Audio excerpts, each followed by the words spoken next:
Patuloy na kampanya ng PNP kontra iligal na droga at kriminalidad, nagsagawa ng symposium laban sa iligal na droga at fake news ang mga tauhan ng Isabela Police Provincial Office sa Isabela Sports Senior High School, Ilagan.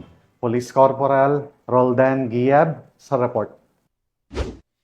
Pagpapatuloy ng kampanya kontra bisyo at illegal na droga, isang makabuluhang symposium ang isinagawa ng Isabela Police Provincial Office sa Isabela Sports Senior High School, Barangay Alibago, City of Ilagan nito lamang ika-30 ng Setyembre ngayong taon.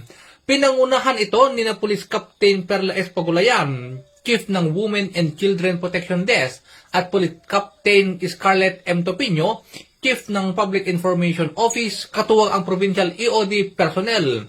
Humigit kumulang na sa 100 na mag-aaral ang dumalo at nakibahagi sa talakayan ukol sa anti-fake news at Unified 911, panganib ng illegal na droga, bomb threat awareness at anti-smoking at vaping. Layunin ng aktibidad na hubugin ang kabataan upang makaiwas sa masamang impluwensya, mamuhay ng malusog at maging mas handa sa hamon ng buhay. Isang paalala mula sa PNP Isabela, ang tamang kaalaman, ang pinakamabisang proteksyon laban sa bisyo at illegal na droga.